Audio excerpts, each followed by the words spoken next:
ನೋಡುತ್ತಾ ಪ್ರೇಮಿಯಾದೆನೆ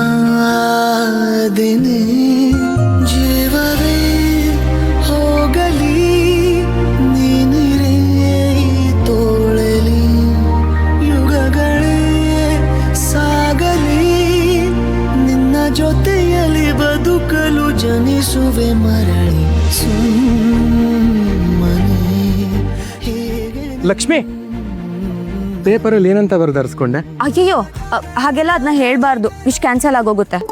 ಯಾಕೊತ್ತಾ? ಯಾಕಂದ್ರೆ ನಾವು ದೇವ್ರ ಹತ್ರ ಕೇಳ್ಕೊಂಡು ಅದನ್ನ ಮೊದಲೇ ಯಾರಾದ್ರೂ ಹೇಳ್ಕೊಂಡ್ಬಿಟ್ರೆ ಆನ್ಲೈನಲ್ಲಿ ಆರ್ಡರ್ ಮಾಡಿ OTP ನ ಮೊದಲೇ ಲೀಕ್ ಮಾಡ್ದಂಗೆ, ಆಮೇಲೆ ಆರ್ಡರು ಆಟೋಮೆಟಿಕ್ ಆಗಿ ಕ್ಯಾನ್ಸಲ್ ಆಗೋಗುತ್ತೆ. ಅಯ್ಯೋ ನಾನೇನೋ ಹೇಳ್ತಾಳೆ ಅನ್ಕೊಂಡ್ರೆ ಇವಳು ನೋಡಿ ಜೋಕ್ ಮಾಡ್ತಾಳೆ.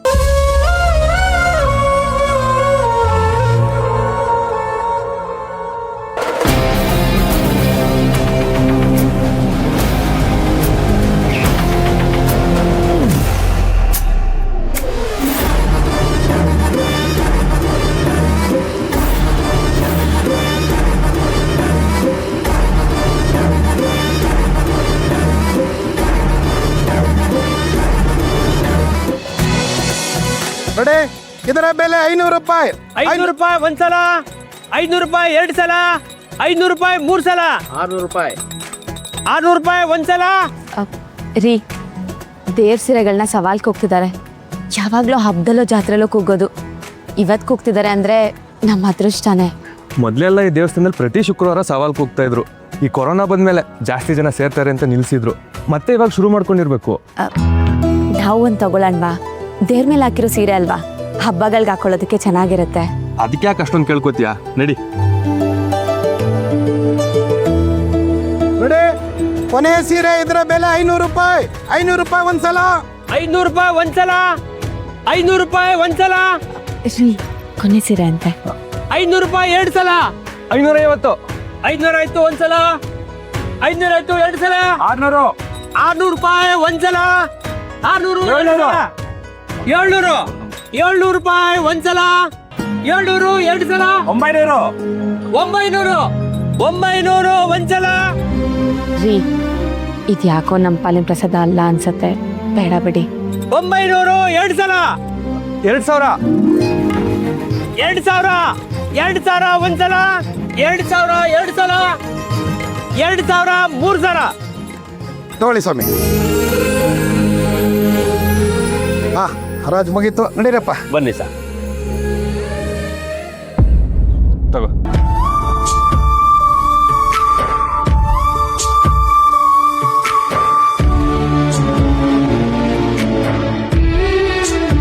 ತುಂಬ ಥ್ಯಾಂಕ್ಸ್ ರೀ, ತಾಯಿ ಪ್ರಸಾದ ಸಿಗೋ ಹಾಗೆ ಮಾಡದ್ರಿ. ನಂದೇನಿದೆ, ಎಲ್ಲ ತಾಯಿ ಇಚ್ಛೆ.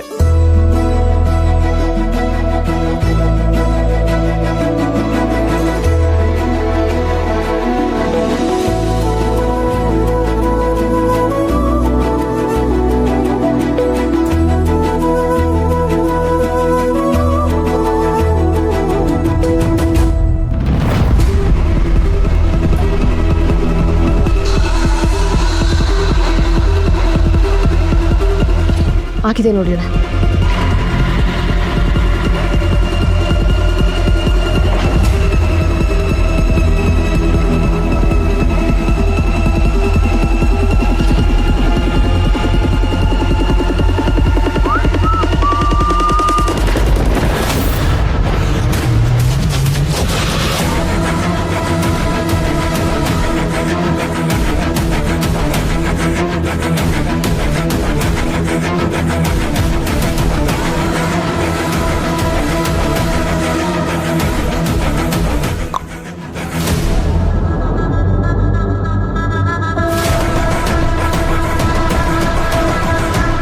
ಏನ್ ಅನ್ಕೊಂಡಿದ್ಯಾ ನೀನನ್ನ?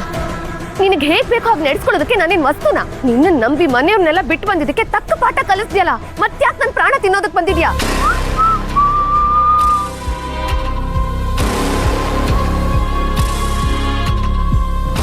ಮತ್ತೇನ್ ಸಂಚು ಮಾಡ್ಕೊಂಡ್ ಬಂದಿದ್ಯೋ? ಏನ್ ಬೇಕು ನಿನ್ಗೆ?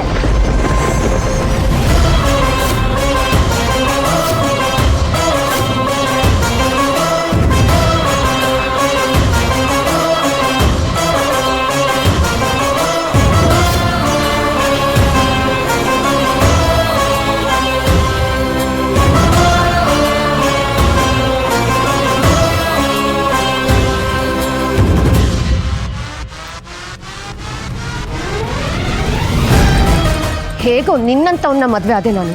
ಥು, ನನಗೆ ನನ್ನ ಮೇಲೆ ಅಸಹ್ಯ ಆಗ್ತಿದೆ. ಮಾಂಗಲ್ಯದಿಂದ ಕೈ ತೆಗಿ, ಇಲ್ಲ ಅಂತ ಜೋರಾಗಿ ಕಿಚ್ಕೋಬೇಕಾಗುತ್ತೆ. ಸುಮ್ಮನೆ ಸೀನ್ ಕ್ರಿಯೇಟ್ ಮಾಡಬೇಡ. ಹೆಂಗೂ ನನ್ನ ಗಂಡ ಅಂತ ನೀನು ಅನ್ಕೊಂಡಿಲ್ವಲ್ಲ, ಮತ್ತ್ಯಾಕೆ ಬೇಕು ನಿಂಗೆ ತಾಳಿ ಚೈನು? ಕೊಡ. ಗಂಡಂತರ ಅಂತೂ ಒಂದಿನೂ ನಡ್ಕೊಳ್ಳಿಲ್ಲ, ಈಗ ದೊಡ್ಡದಾಗಿ ಮಾತಾಡ್ತಿದ್ಯಾ.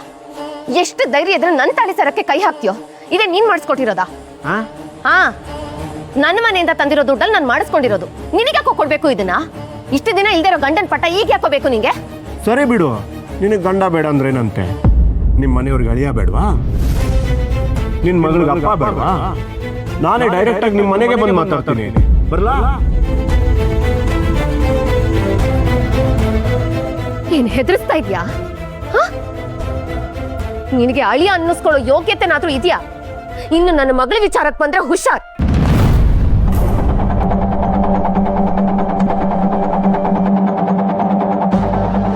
ಇಷ್ಟು ವರ್ಷದಲ್ಲಿ ಒಂದ್ಸಲನಾದ್ರೂ ಅವಳ ಬಗ್ಗೆ ಯೋಚನೆ ಮಾಡಿದ್ಯಾ? ಅವಳು ಹೇಗಿದ್ದಾಳೆ, ಏನ್ ಮಾಡ್ತಾಳೆ, ಹೇಗ್ ಮಾತಾಡ್ತಾಳೆ ಅನ್ನೋ ಪ್ರೀತಿ ಕಾಳಜಿ ಇದ್ದಿದ್ರೆ ಅವಳನ್ನ ಮುಂದೆ ಇಟ್ಕೊಂಡು ನಿನಗ್ ಬೇಕಾಗಿರೋದನ್ನ ಗಿಟ್ಟಿಸ್ಕೊತಾ ಇರ್ಲಿಲ್ಲ. ದೊಡ್ಡದಾಗಿ ಮಾತಾಡ್ತಿಯಲ್ಲ, ಬಾರ ಮನೆಗೆ, ಅದೇನಾಗುತ್ತೋ ನೋಡೋಣ. ಬೇಡ ಬೇಡ ಹೇಳ್ತಿದ್ದೀನಿ, ಆಮೇಲೆ ಆಗೋದೇ ಬೇರೆ. ಸುಮ್ಮನೆ ನಾನು ಕೇಳಿದ್ ಕೊಟ್ಬಿಡು. ನೀನ್ ಎಷ್ಟು ಕೇಳಿದ್ರು ಅಷ್ಟೇ, ಕೊಡಲ್ಲ ಅಂದ್ಮೇಲೆ ಕೊಡಲ್ಲ. ಬಿಡು ಅಂದೆ. ಏಯ್,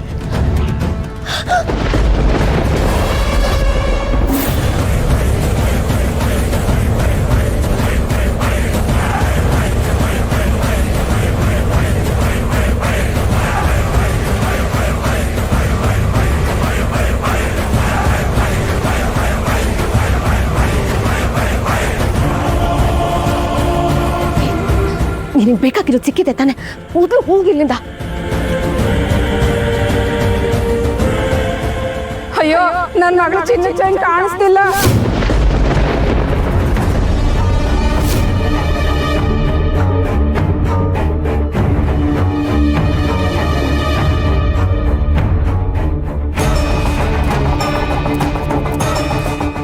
ಅಯ್ಯೋ, ನನ್ನ ಮಗಳು ಚಿನ್ನ ಚೈನ್ ಕಾಣಿಸ್ತಿಲ್ಲ. ಎಲ್ಲುದ್ರಿಸ್ಕೊಂಡಮ್ಮ, ನನ್ನ ಮಗಳು ಚಿನ್ನ ಚೈನ್ ಕಾಣಿಸ್ತಿಲ್ಲ. ಯಾರು ಹೇಳ್ತಿದ್ದೀರಾ? ಮೇಡಮ್, ನನ್ನ ಮಗಳು ಕುತ್ಕೆಲಿದ್ದ ಚಿನ್ನ ಚೈನ್ ಕಾಣಿಸ್ತಿಲ್ಲ ಮೇಡಮ್. ಮೊದಲು ಮನೆಯಿಂದ ಹಾಕೊಂಬಂದ್ರ ಅಂತ ಒಂದ್ಸಲಿ ನೋಡಿ ಮೇಡಮ್. ದೇವಸ್ಥಾನಕ್ಕೆ ಪ್ರದಕ್ಷಿಣೆ ಹಾಕ್ಬೇಕಾದ್ರೆ ಇತ್ತಮ್ಮ, ಈಗ ಕಾಣ್ತಿಲ್ಲ. ಎಲ್ಲೋಯ್ತು ಪುಟ್ಟಿ, ಎಲ್ಲುದ್ರಿಸ್ಕೊಂಡೆ ನೀನು? ದೇವಸ್ಥಾನದಲ್ಲೂ ಕಳ್ತನ ಆಗುತ್ತೆ ಅಂತಂದ್ರೆ ಏನ್ ಹೇಳಿ? ಕಳ್ತನ ಮಾಡಕ್ಕೆ ಅಂತಾನೆ ಬರ್ತವೆ ಅನ್ನೋ ದರಿದ್ರದವು. ಅಯ್ಯೋ,